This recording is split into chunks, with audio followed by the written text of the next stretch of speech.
เนี่ยชื่อน้องอะไรคะชื่อน้องอะไรชื่ออะไรนะเป็นหนึ่ง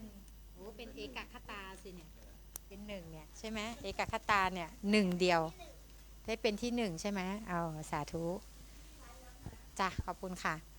ทีนี้เรามาดูสัมปโยคะนะคะสัมปโยคะก็คือการยกจิตขึ้นเป็นประธานแล้วหาว่ามีเจตสิกเนี่ยเจตสิก89เนี่ยอยู่ในเจตสิกเท่าไหร่นะคะอย่างเช่นว่าผัสสะเนี่ยเทคนิคง่ายๆนะคะเราดูตัวเลขข้างในเนี่ยนะคะเห็นไหมเขาทำตัวเลขมาเนี่ยเขาไม่ได้ใบ้หวยเรานะแต่เขาบอกเป็นนัยยะใช่ไหมว่าถ้ามีเลข89หรือ121เนี่ยในผัสสะเนี่ยนั้นแสดงว่าผัสสะเนี่ยมีจิต89หรือ121ดวงประกอบได้ในผัสสะทั้งหมดหรือผัสสะเนี่ยประกอบได้ในจิต89หรือ121ดวงทั้งหมดดังนั้นเนี่ยถามว่าสัพพจิตตสาธารณเจตสิก7มีอะไรบ้างคะมีผัสสะเอาไม้ด้วยค่ะเอาไม้ด้วยตัวแทนเอานี่ เด็กใหม่บริสุทธิ์มากเลยมีอะไรบ้างนะคะภาษาเวทนาสัญญาเจตนาเอกคคาตาชีชีวิตวิตติตินนทรีทรีย์ย์มานะที่เป็นสุขเป็นทุกข์เป็นอุเบกขาเนี่ยก็คือเป็นสมนัตโทมนัตอุเบกขาเกิดขึ้นทางใจแล้วก็เป็นอารมณ์ที่เป็นทุกข์ทางกายกับสุขทางกายนี่เขาเรียกเวทนา5เวทนา3เดี๋ยวไปเรียนในจุลโทนะอันนี้นะคะเนี่ยเวทนาก็คือธรรมชาติที่เสวยอารมณ์ธรรมชาติทั้งหมดเลยนะคะต่อไปสัญญาธรรมชาติที่จำอารมณ์เรามีสัญญาไหมคะสัญญาเรามีสัญญาไหมเราเรียนในขณะนี้เราจำได้ไหมเนี่ย จำได้มั่งไม่ได้มั่งใช่ไหมบางครั้งก็จำได้บางครั้งก็จำไม่ได้ใช่ไหมคะสัญญาเราไม่เที่ยงใช่ไหมคะต่อไปเจตนาธรรมชาติที่กระตุ้นเตือนและชักชวนและชักชวนอะไรคะสัมปยุตตธรรมสัมปยุตตธรรมเจตนาเนี่ยหมายถึงว่าการที่เราจะทำกุศลอกุศลเนี่ยมันเกิดจากอกุศลเนี่ยเจตนาอกุศลก็ได้กุศลเจตนาก็ได้นะคะเนี่ยตัวเจตนาเนี่ยเอกคตาหมายความว่าธรรมชาติที่สงบเอกคตานะสงบจากอะไรให้สัมปยุตธรรมดังนั้นเนี่ยเขามีตัวเลขอยู่ในเนี้ยภาษาเวทนาสัญญาเจตนากคตาชีวิตินทรีย์มนสิการเนี่ยตัวเลข89หรือ121นั้นแปลว่าเขาเนี่ยประกอบได้ในจิต89หรือ121ทั้งหมดได้ไหมสิพี่ถามเวทนาประกอบในจิตได้กี่ดวงตอบแบบมั่นใจหน่อยสิ89หรือ121ดวงใช่ไหมอันนี้มันจะใช่หรือเปล่าเนาะ89 121นี่ไงเราดูตัวเลขในนี้นะสัมปโยคะเจตนาประกอบในจิตได้กี่ดวงมนสิการประกอบในจิตได้กี่ดวงสัพพจิตตสาธารณเจตสิก7ประกอบในจิตได้กี่ดวงถ้าข้อสอบเขาถามบอกว่าผัสสะจงแสดงสัมปโยคะผัสสะเจตสิกแสดงสัมปโยคะนั่นเขาหมายความว่าเขาถามว่าผัสสะเจตสิกประกอบในจิตได้กี่ดวงเราต้องตอบว่าเราก็ตอบว่าจิตผัสสะประกอบได้ในจิต89หรือ121ดวงแค่นั้นเองได้แล้ว5คะแนนนะคะต่อไปวิตกปกิณณกะเจตสิกปกิณณกะแปลว่าเรียรายทั่วไปเนาะคือบางครั้งเนี่ยเขาก็ประกอบในจิตได้ทั้งหมดมีไหมไม่มีเพราะเขาบอกว่าเรียรายแปลว่าประกอบได้ไม่ทั้งหมดบางครั้งก็ได้บางครั้งก็ไม่ได้ในดวงนี้อาจจะไปได้ดวงอื่นอะไรอย่างเงี้ยนะคะอย่างเช่นตัวเนี้ยมันเป็นตัวที่ยากที่สุดในสัมปโยคะ6ดวงนี้นะเทคนิคของศิษย์พี่คือให้ทุกคนฝึกท่องวิตก เราท่องตรงนี้ก่อนวิตกวิจารอธิโมกข์วิริยะปิติฉันทะ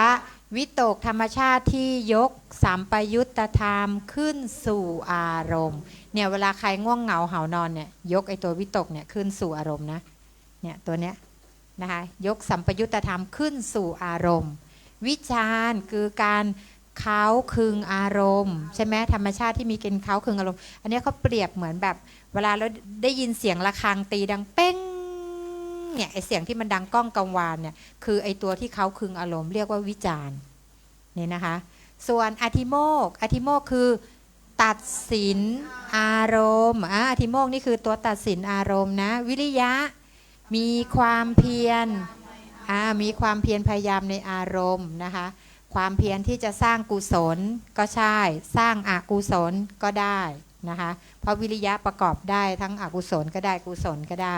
ปิติมีความชื่นชมยินดีในอารมณ์ฉันทะปรารถนาอารมณ์โลภะกับฉันทะเนี่ยเหมือนกันไหมคะความหมายไม่เหมือนเนาะแต่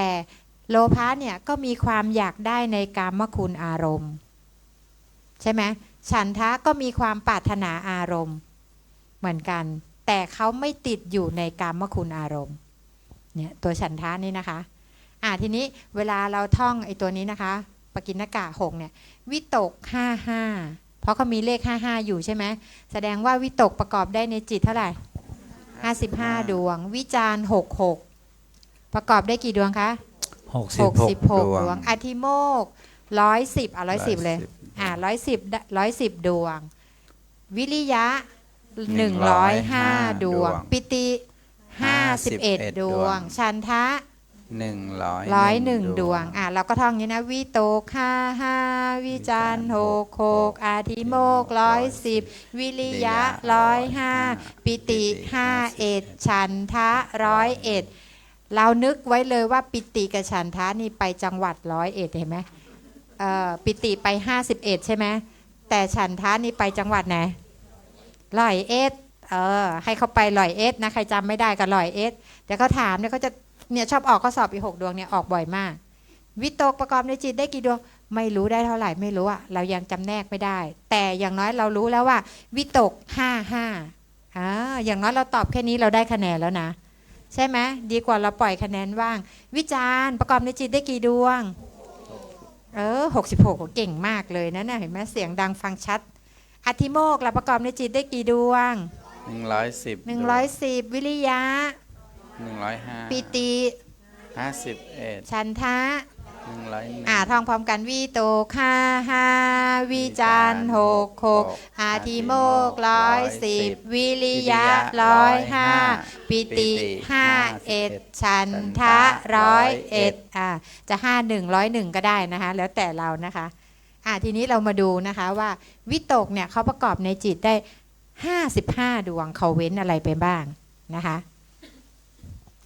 เราก็จะทำการแบ่งครึ่งก่อนเนาะแบ่งครึ่งเมื่อวานคุณหมอสอนแบ่งครึ่งไหมคะแบ่งทำไมเราต้องแบ่งครึ่งเพราะอะไรนี่ถามว่าอกุศลจิต12อเหตุกจิต18กามาวจรโสภณจิต24อีกแถวหนึ่งตาลายเอียงเอาใหม่นี่นะคะขอโทษแล้วกินข้าวอิ่มใหม่ๆเบอร์เอาใหม่อกุศลจิต12อเหตุกจิต18กามาวจรโสภณจิต24รวมเป็นเท่าไหร่คะ54เราเรียกว่าอะไร54เนี่ยกามจิตเท่าไหร่คะ54กามจิต54กามจิต54นะคะวิตกนี้วิตกนะวิตกประกอบในจิตได้กี่ดวงวิตกประกอบในจิตได้55เราก็จะเอาวิตกตัววิตกเจตสิกเนี่ยประกอบตรงนี้ก่อนครึ่งก่อนกามจิต54วิตกเนี่ยเขาจะเว้นทวิ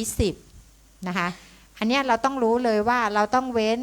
ทวิปัญจวิญญาณจิต10ถามว่าทวิปัญจวิญญาณจิต10มีอะไรบ้าง จักขุวิญญาณจิตสองโสตะวิญญาณจิตสองคานะวิญญาณจิตสองชิวหาวิญญาณจิตสองกายะวิญญาณจิตสองเราเว้นไปทั้งหมด10 ดวง10 ดวงนี้เราจะเรียกว่าทวิปัญจ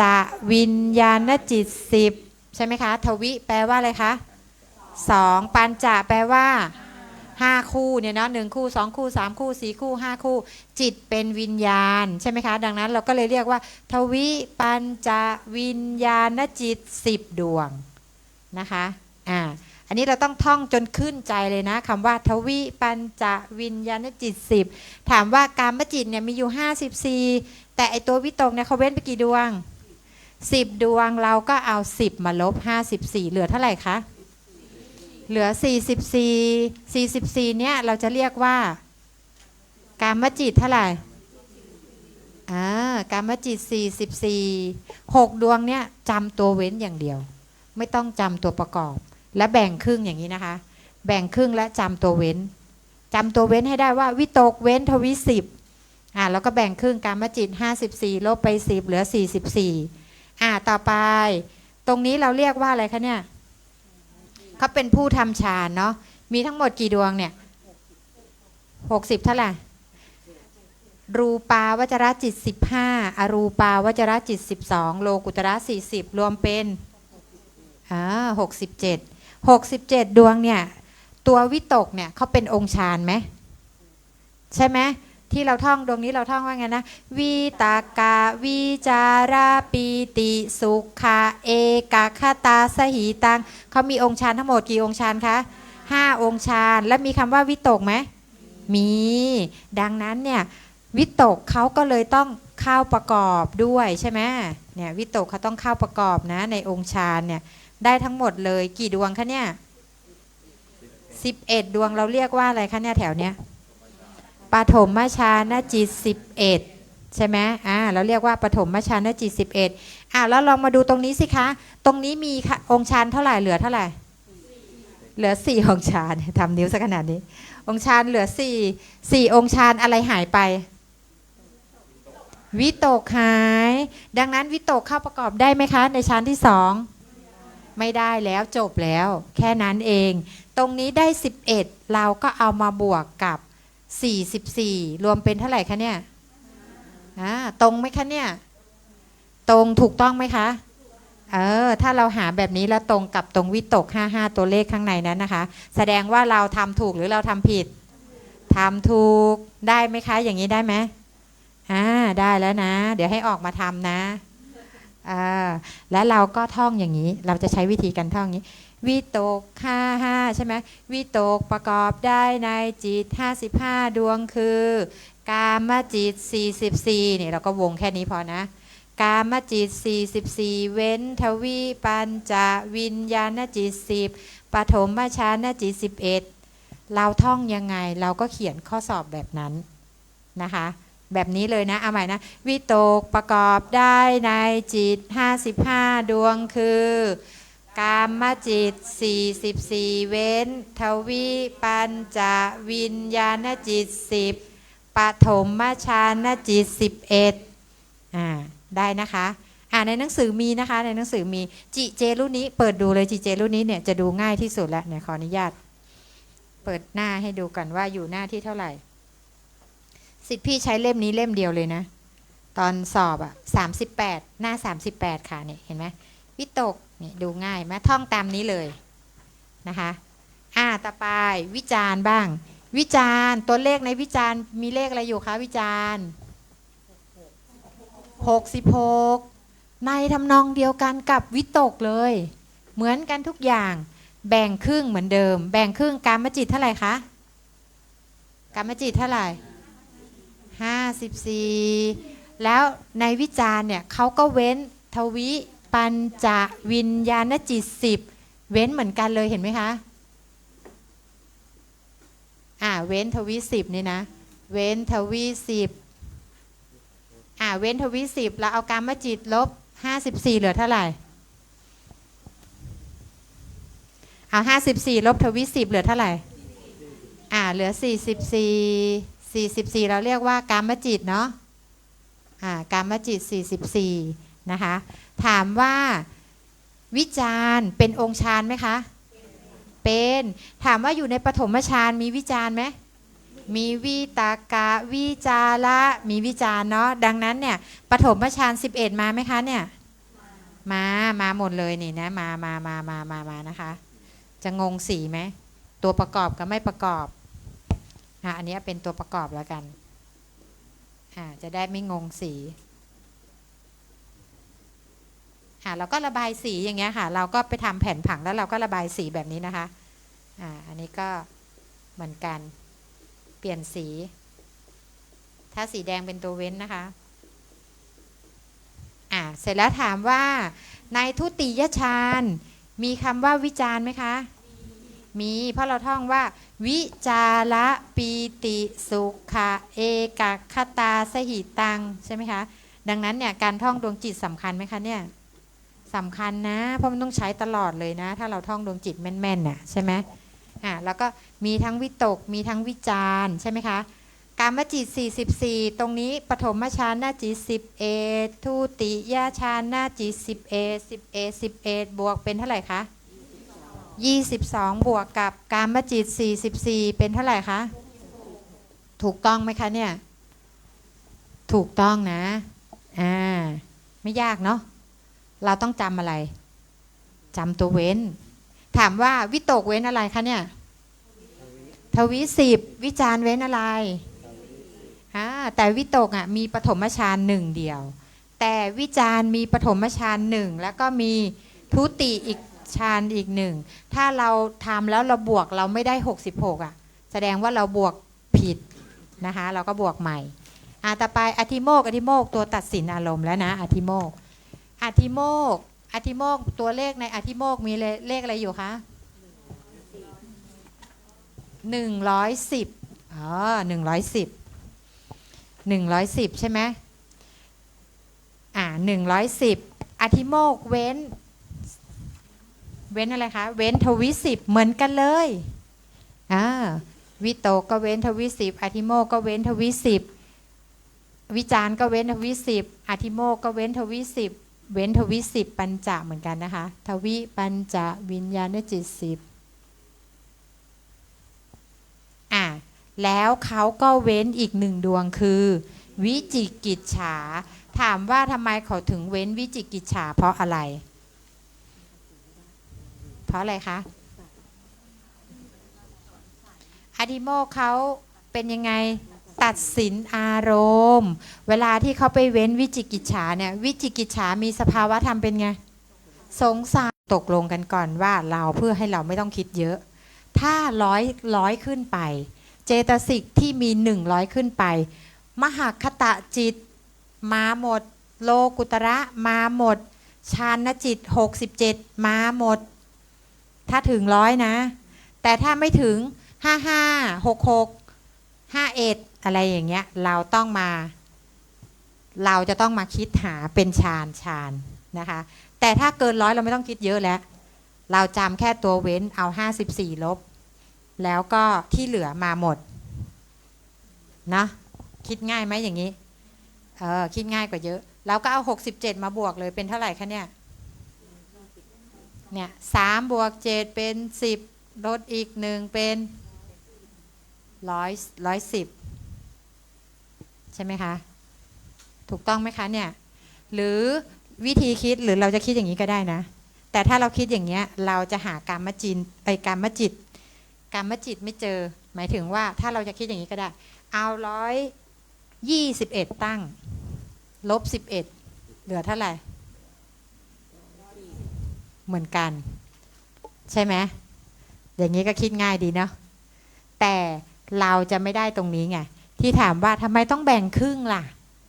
เพราะเราจะต้องเรียกเขาว่ากามจิตเท่าไหร่43กามจิต43เว้นทวิปัญจวิญญาณจิต10วิจิกิจฉาสัมปยุตตจิต1เว้นไป11ดวงแล้วตรงนี้ก็คือมหาคตจิต27โลกุตระจิต 78หรือ40ถ้าเราเอามีสายย่อด้วยเนาะถ้าสายย่อตรงเนี้ยเขามีย่อด้วยใช่ไหมคะ8ตัวไหนนะเนี่ย78เนี่ย78เราก็ต้องบอกว่า8หรือ40นะคะได้แล้วนะต่อไปอะไรคะต่อไปคืออะไรคะเทคนิคการจำถ้าอาทิโมกให้เป็นแอลหงายไปถ้าเป็นวิริยะเป็นแอลคว่ำแต่ถ้าเป็นอาทิโมกต้องเป็นแอลสั้นนะแค่ทวิ10แต่ถ้าเป็นวิริยะหมดเลยอเหตุกะวิปากจิต15หมดเลยและก็เว้น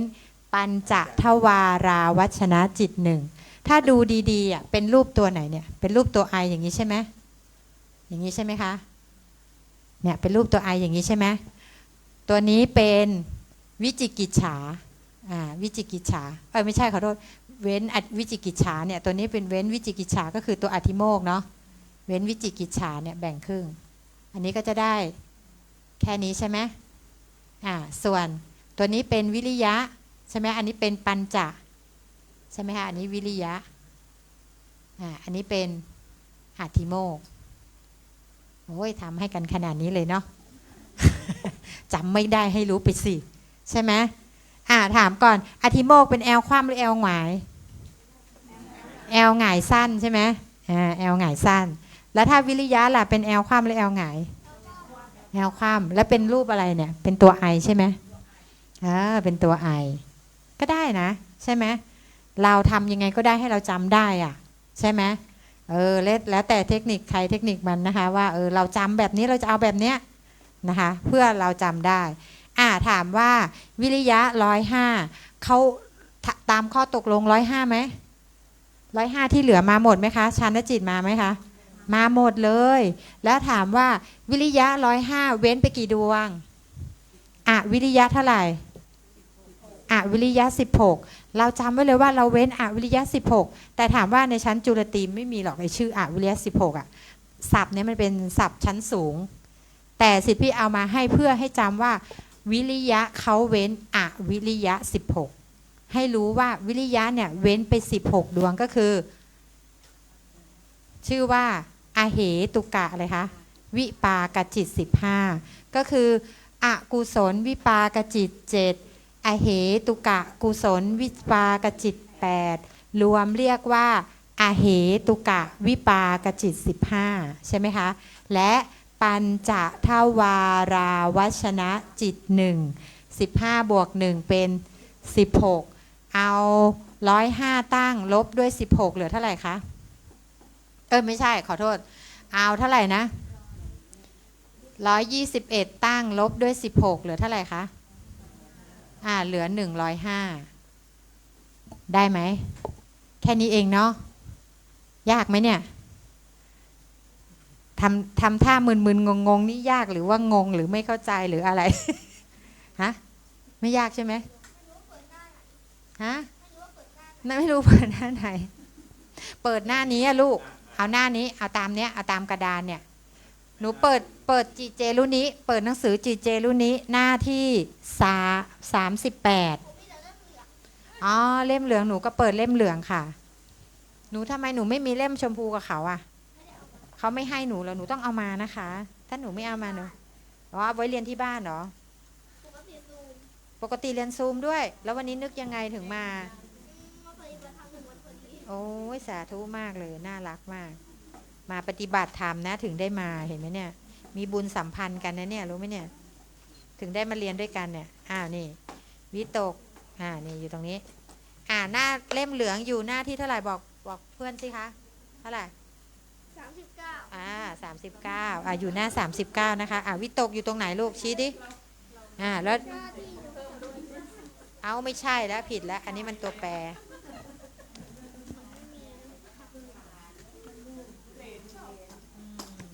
ต้องไปเจอน้องสายพินนะสายขิมกับสายพินน่ะนี่ลูกโอ้โหของพระอาจารย์ท่านไม่ได้แสดงแบบมันเป็นตารางคุณพยามีหลานก็เอามาบ้างเนอะระวังจะอายหลานนะ ต้องบอกพ่อใหญ่ดิพ่อใหญ่ อ๋อพ่อใหญ่พ่อใหญ่ต้องออกเสียงเป็นบาลีด้วยนะพ่อใหญ่พ่อใหญ่อัญญมัญญะขึ้นจมูกใช่พ่อใหญ่พ่อใหญ่เดี๋ยวรอน้องแป๊บหนึ่งนะคะรอหนังสือให้น้องก่อนเดี๋ยวน้องตามไม่ทันเนี่ยผมว่าดีนะ16ชื่อว่าอะไรคะ16ดวงเนี้ยอาเหตุกะวิปากจิต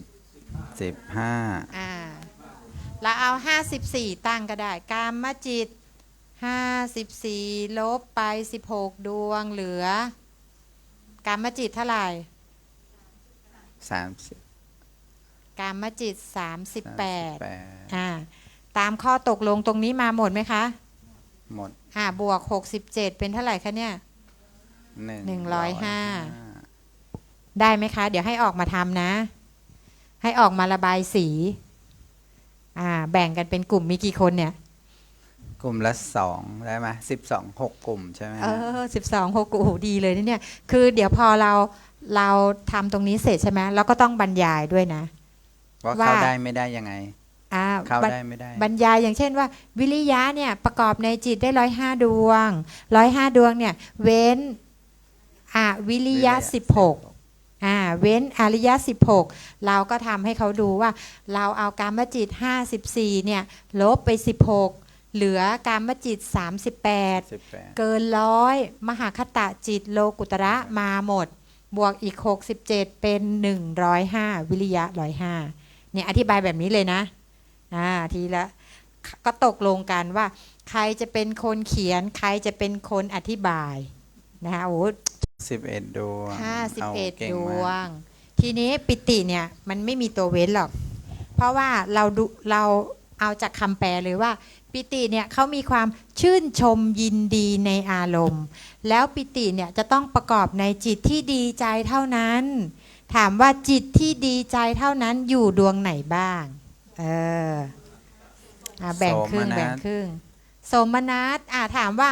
เรามาดูในอกุศลจิต12กันนะอกุศลจิต12มีคำว่าโสมนัสกี่ดวง11อกุศลจิตเอาอกุศลก่อนลูกเอาอกุศล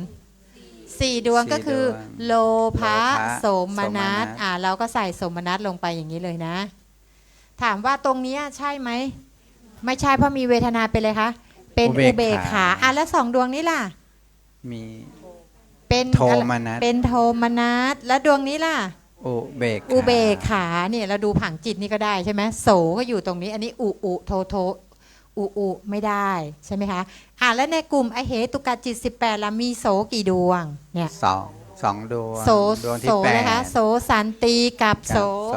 หสิตูปนี่ถ้าใครแบบว่าดูไม่เป็นนะเอาผังจิตขึ้นมาดูเนี่ยเราก็ดูแค่คำว่าโสเนี่ยมันมีไหมคะเนี่ยโสอุเราก็ไม่ต้องไปดูเพราะปิติประกอบได้เฉพาะในโสเท่านั้นสมนัสนะคะอยู่ตรงไหนโสตรงนี้ใช่ไหมคะเราก็เขียนไปโสโสนะคะในกามาวจระมีโสกี่ดวงเนี่ย12ดวงอยู่ในไหนบ้างคะอยู่ในมหากุศลเท่าไหร่4แล้วอยู่ในไหนอีกมหาวิปากจิตอีก4โอ้ยเก่งมากเลยตอบได้แบบปุ๊บปั๊บนะคะโส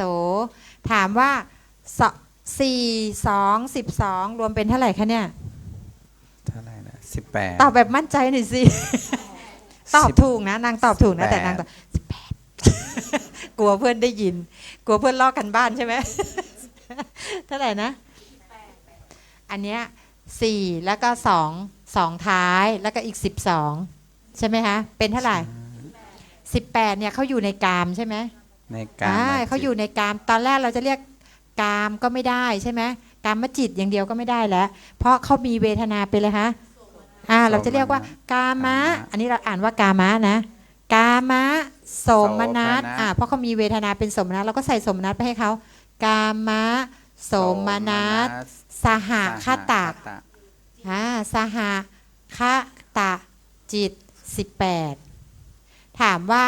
ทำไมต้องเรียกชื่อเต็มเขาคำว่ากาม8ให้รู้ว่าในกลุ่มนี้เป็นกลุ่มกามและมีเวทนาเป็นสมนัสสหคตะเป็นชื่อเรียก พร้อมกันทั้งหมด18ดวงเลยเรียกว่ากามะโสมนัสสหคตะจิต18ถามว่าปีติเนี่ยมีแค่51ถึง100ไหมคะไม่ถึงแล้วถามว่าปิติเป็นองค์ฌานไหมเป็นแล้วปิติอยู่ในปฐมฌานมีไหมมีมีเราก็ได้แล้ว11ดวงถามว่าปิติอยู่ในทุติยฌานมีไหมมีเราก็ได้แล้วอีก11ดวงถามว่าในตติยฌานมีปิติไหมมีปิติสุขาเอกคตาสหิตังเนาะถามว่าแล้วในจตุมีคำว่าปิติไหมไม่มีแต่เขามีอะไรมีสุขกับเอกคตาส่วนปัญจมฌานมีคำว่าปิติไหมคะไม่มีอะไรคะ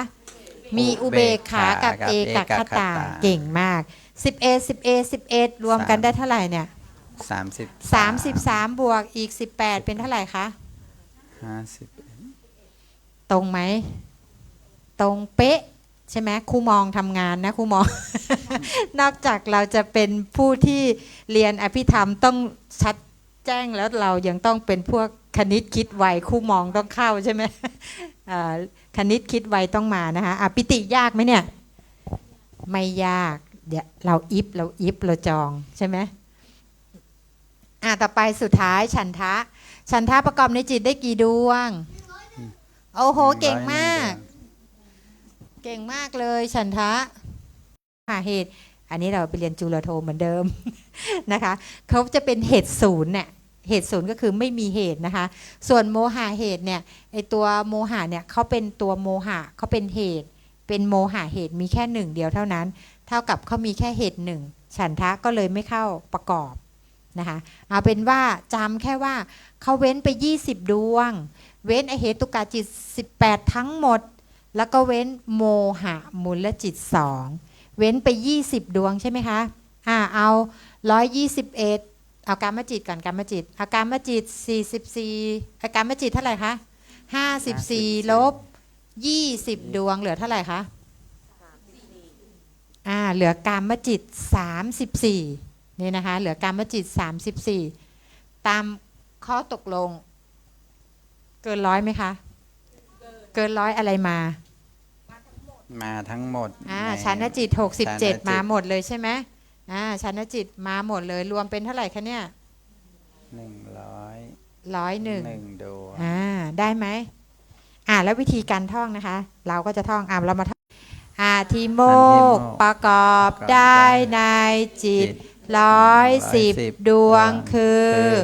กามจิต43เว้นทวิปัญจวิญญาณจิต10วิจิกิจฉาสัมปยุตตจิต1มหาคตะจิต27โลกุตระจิต8หรือ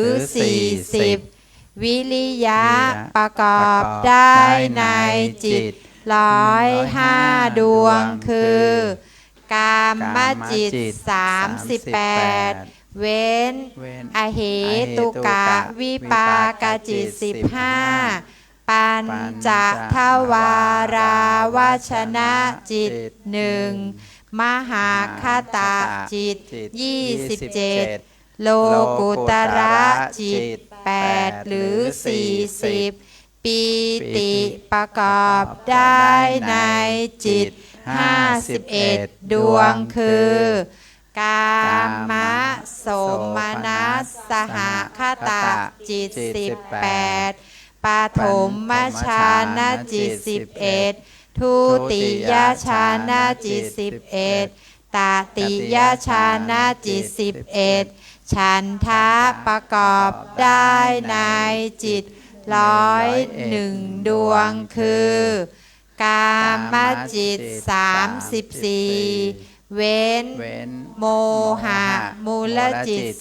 2อเหตุกะจิต18มหาคตะจิต27โลกุตระจิต8หรือ40ขอตัวแทน6ท่านออกมาท่องก่อนท่องแบบเนี้ยได้ไหมมาค่ะมาช่วยกันท่อง ใครจะท่องวิตกวิจารจองไว้เลยนะคะวิตกวิตกค่ะยกมือวิตกวิจารค่ะเอาเลือกของง่ายก่อนเลยวิตก เห็นนั่งเงียบๆนะคะเห็นนั่งเงียบๆนี่เอาวิตกก่อนเลยนะใครจะวิจารวิจารใครคะเดี๋ยวผมวิจารคนนี้ละกันวิจารอธิโมกอธิโมกอธิโมกวิริยะใครจะมีเป็นผู้มีความเพียรวิริยะสบตาปิ้งปิ้งปิ้งเฮียฮอเอาไหม เฮียฮอเอาไหมเฮียฮอเอาก็เอาวิริยะปิติปิติฉันทะฉันทะไม่เอาอย่าแย่งกันสิพี่ตัดสินใจไม่ถูกไม่รู้จะเลือกใครเลยฉันทะมาวิตกก่อนเชิญวิตกค่ะเอาไม้มาด้วยเอาไม้มาด้วยเอาไม้วิเศษไปด้วยค่ะแล้วทุกคนช่วยกันท่องนะไม่ได้ปล่อยให้เพื่อนท่องคนเดียวนะแต่เพื่อนต้องชี้ให้ถูกนะคะวิตกประกอบได้ในจิต55ดวงคือกามจิต44เว้นทวิปัญจวิญญาณจิต10ปฐมฌานจิต11สาธุแค่นี้เองเห็นไหมต่อไปวิจารวิตกกับวิจารคล้ายๆกันเลยเนาะเพิ่มทุติเข้ามาแค่นั้นเองเนาะวิจารประกอบได้ในจิต66ดวงคือแสดงว่ามาถูกทางแล้วค่ะวิริยะประกอบได้ในจิต105ดวงคือกามจิต38เว้นทวิปเหตุกะวิปากจิต15ปัญจทวาราวาชนะจิต1มหาคตะจิต27โลกุตระจิต8หรือ40สาธุปิติใครชี้ปิติจะชื่นชมยินดีอารมณ์ดีทั้งวันเลยเนี่ย ปิติประกอบได้ในจิตมี14คนใช่ไหม15ทั้งเด็กน้อย ไม่ใช่หัวหน้ากลายเป็นหัวหน้าซะแล้วไม่รู้ใครเป็นหัวหน้าอย่ามีเท่าไหร่นะรักษาการใช่ไหมเพราะว่าพี่วินไป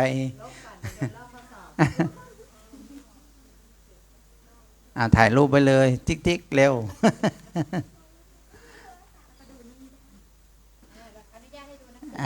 ดูได้แต่ว่าเราก็ระบายให้ถูกเท่าไหร่กลุ่มละ3ได้ไหม368รวมเด็กน้อยด้วยป่ะเด็กน้อยไม่รวม14 15 5 6 7 8 9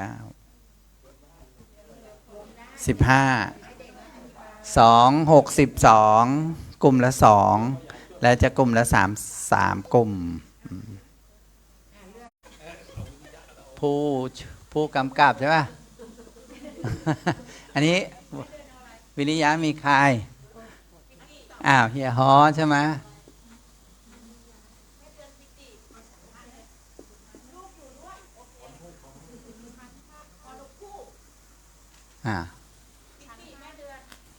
ปิติแม่เดือนต่อไปฉันทะอันเหรอ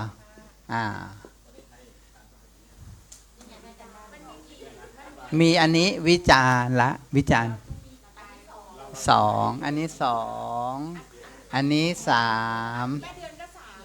แม่เดือน3เฮียฮอมีมันจะมี3อีกอันหนึ่งแล้วก็2อันเท่าไหร่ก็อันนี้ก็มี2อันนี้2ใครอันนี้ผมแล้วเด็กน้อยอยู่กับใครอันนี้ก็เป็นเด็กน้อยกับใครเหลือใครเหลือช่างพรกับใครเฮียฮออยู่นี่ไงครับเนี่ยเฮียฮอน้องใช่ป่ะ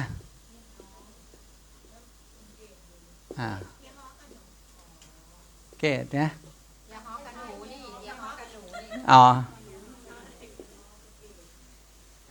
ช่างก่อนอันนี้จะให้ระบายสีเลยเหรอครับ หรือว่ายังไง ก็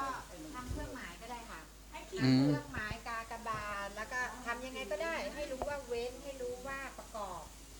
อืม จะทำเครื่องหมายดอกจันเครื่องหมายอะไรได้หมด เราเขียนแบบเมื่อกี้ก็ได้ถ้าเราจำได้ในสมองเอาอย่างนั้นเลย ทำเครื่องหมายอย่างนี้ก็ได้ อ๋อ อย่างนี้ก็ได้ อย่างนี้ก็ได้ หรือจะระบายสีก็ได้ แล้วแต่ได้หมด อืม แล้วแต่เราเริ่มเลย เริ่มเลย ทวิเหรอ เว้นนะนี่เว้น เว้น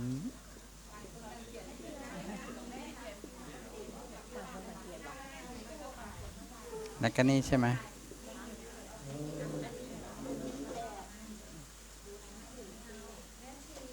ไม่ อันนี้เว้นกับอันนี้มันต้องสัญลักษณ์คนละอัน อ๋อ อันนี้ถ้าเว้น อันนี้มันก็ต้องเป็นสีแดงดิเอาสีแดง สีแดง อันนี้เว้น อันไหน อันนี้เว้น อันนี้เว้น อันนี้สีแดง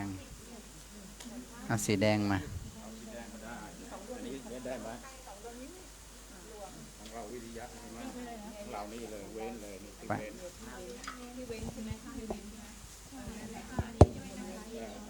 เอาอันนี้พี่ทำยังไงดี อธิบาย ก็ขีดแบบว่าสีแดงหรืออะไรเงี้ย ขีดอย่างนี้ก็ ของเราไม่มีของเราไม่มีทานเห็นไหมวิริยะไม่มีทาน อันนี้สีมันลบ ผมไม่แจ่ม สีหมด เว้นทวิสิบแล้วก็อันนี้ระบายใช่ไหม นี่ระบายสี ต้องบอกสัญลักษณ์ป่ะจังเขียนตรงนี้คือเว้น เว้นไง อ่าแล้วก็กรรมจิต 44 แล้วก็ฌานปฐมฌานจิต 10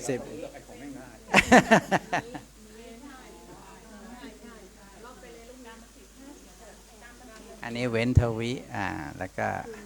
3 อันปฐมฌานทุติ ต้องเขียนสัญลักษณ์ ช่างพรต้องเขียนใหม่ อันเนี้ยมันเว้นใช่ป่ะ อันเนี้ยไม่ใช่เว้น อันเนี้ยระบาย ก็ต้องเปลี่ยนรูปอย่างอื่น ไม่ลบอะไรง่ายกว่า อ๋อ งั้นเขียนไปก่อน เขียนไปก่อน เขียนแบบนี้ไปก่อน แล้วอีนี้เดี๋ยวลบง่ายกว่ามันน้อยกว่า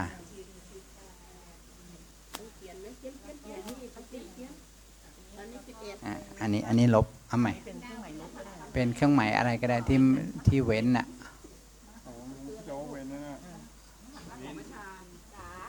ไอ้นี่ก็ได้ เป็นดาวก็ได้ ดาวได้ปะดาวโอเคเด็กน้อยจะช่วยฮะระบายสีนี่ก็ได้อันนั้นโอเค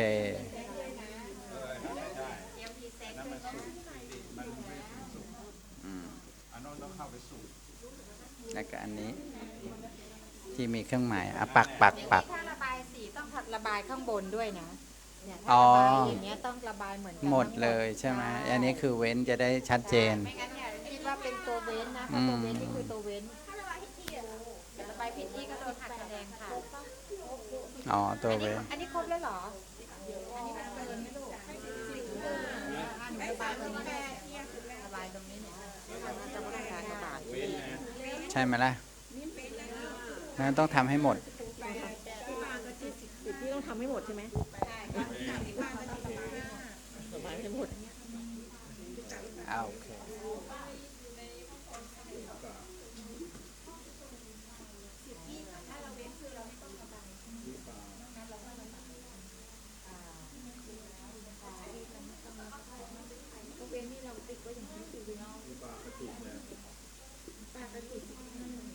ต้องเป็นโสปีติอันนี้เราก็ระบาย ปัญจ ญาณจิต ปัญจ ระบายตัวเว้นเนี่ยแต่เราทำกรอบไว้ อะไรนะ ไอ้อย่างเงี้ยเจ็ด กิริยา วิญญาณ วิญญาณจิต วิญญาณจิต10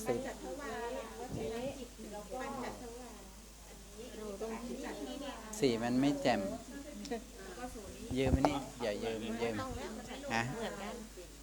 อันเนี้ยนะ ระบายอ่ะ ใช่ อันนี้เราไม่ต้องระบายก็ได้เราลบทิ้งไปเลย แล้วเราก็ทำกรอ เหมื บ อนกันใช่ไหม ทำกรอบแต่ทำกรอบสี่เหลี่ยมไว้ อ๋อ ว่า ขีด เว้นถึงไหน อันเดี๋ยวยืมบัตรกัน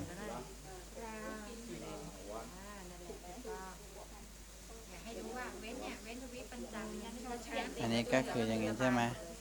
อันนั้นระบายด้วยเหรอ ไม่ละมา อ๋อ เราเว้นเราเท่าไหร่ปฐมฌานเท่าไหร่อ๋อ มัน55มัน ใช่40 โอเค อันนี้มันมี11ปฐมฌานฝาไปไหน รอบแค่นี้เหรอ ไม่มีที่หนู ก็เหลือ105 121 -16ก็เหลือ น้องฝาไปไหน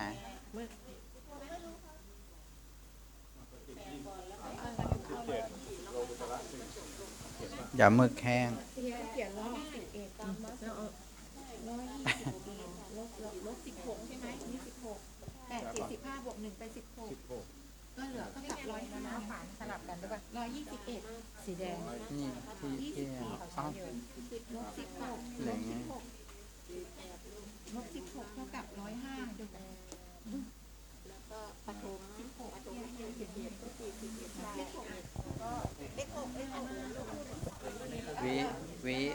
ตก ประกอบได้ในจิต5ดวง คือกรรมจิต44 สามีนาจิต4 วิปัญ ปฐมฌานจิต11 11แค่นี้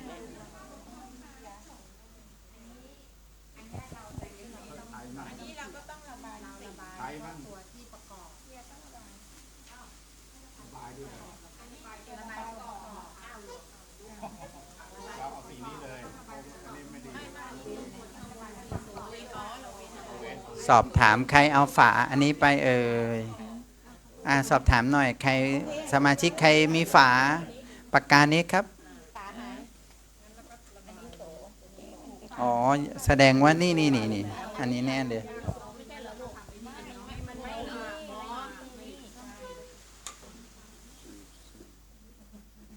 เอาสนุกสนานเขียนต่อเลยมีอะไรกันแล้ว ได้ต้องอย่างนั้นแหละถูกแล้ว จะได้รู้ไงว่ามันเป็นโสอย่าเข้าใจว่าเป็นอุเบกขา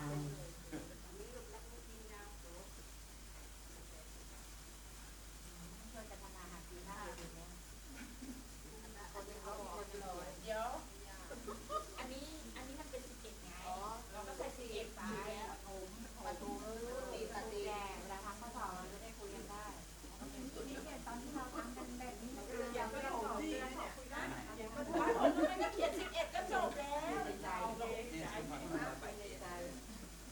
คุยก่อนสอบแล้วก็ทำกรอบไว้เลยทำกรอบของเขาไหนนะว่าเขาเว้นอะไรนี่ทำกรอบด้วยทำกรอบเว้นอะไร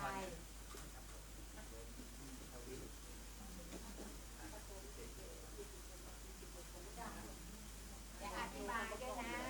ว่าทำไมถึงมาหมดเลยมหาคตาโลกุตละมาหมดเพราะอะไร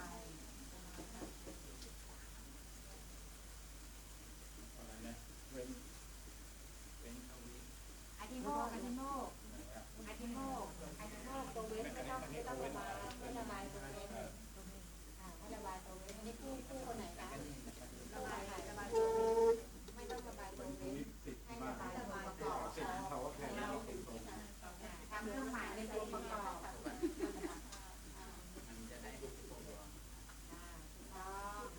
เนี่ยพอไปทำกันบ้านเราก็ระบายสีแบบนี้นะแล้วก็เว้นไว้แข็งแรงเข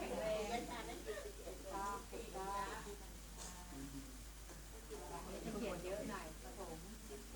ติ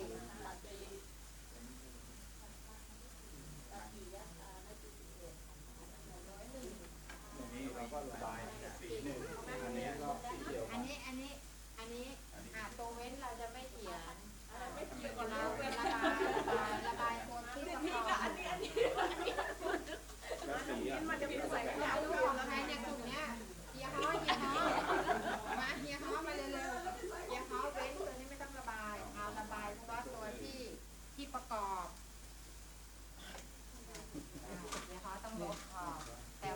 ที่เขาทำสวยนะเอาไอ้นี่เลย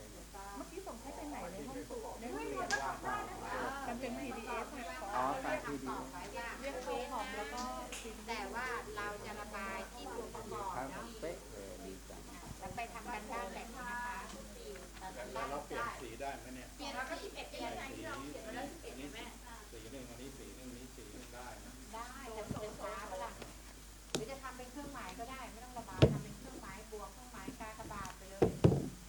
ระบายก็ได้แล้วแต่เราถนัด มันไม่ติดเลยเดี๋ยวเอาใหม่สิ ไม่เป็นไรไม่เป็นไร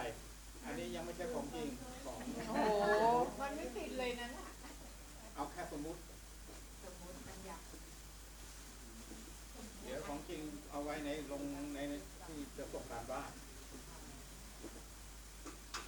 แต่กันบ้านให้6 ดวงนี้นะคะยากสุดบ้านที่พระอาจารย์สั่งอันนั้นแล้วอันเดียวกันแล้วอันนี้พระอาจารย์สั่งแล้วแสดงว่าใจตรงกัน แสดงว่าเน้นออกแน่นอนออกข้อสอบแน่นอนแน่ประจำเน้นอ่ะเพราะสิพี่ก็คือสิพี่ก็บอกว่ามันออกทุกปีเนี่ยเราก็เลยเน้นถ้าเราทำเดียวกับวันนี้หรือเปล่าการท่องเลยนะเราใช้วิธีการท่องเลยโจทย์5อาจารย์6เลยวาด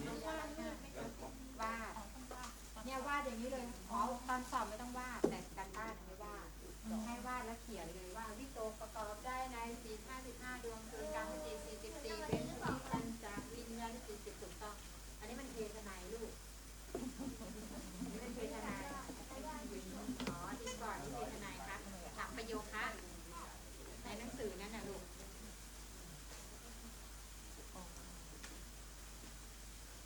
มากลุ่มหนึ่งมาอธิบายก่อนเลยค่ะเพื่อเป็นการไม่เสียเวลาถ้าใครจะเบรกก็เบรกได้เลยนะคะ วิตกประกอบในจิต ได้5 ดวงคือไม้ไม้ไม่ไม่ พิ ไม่ เศษไม้พิเศษอยู่ไหน วิตกประกอบได้ในจิต55 ดวงคือกามจิต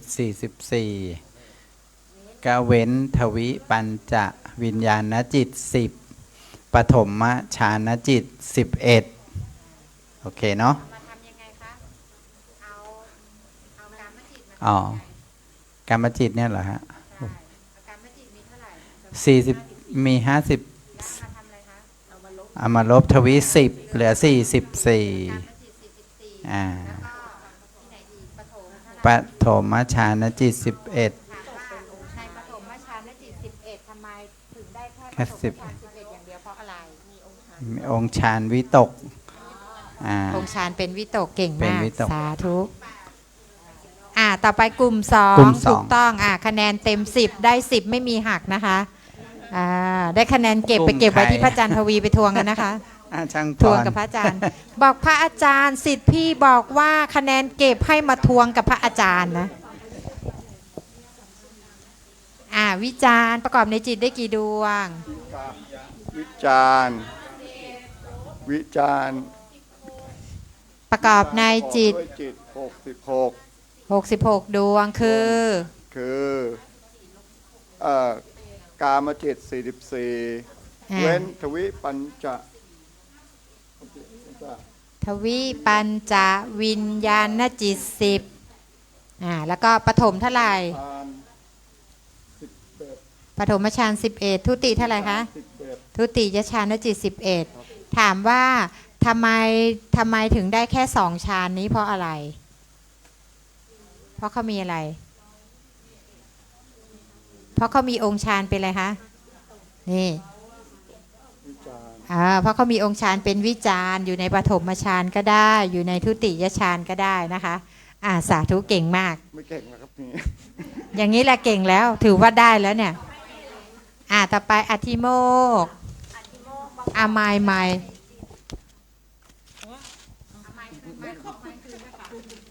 ่ขอวุฒิคืนด้วย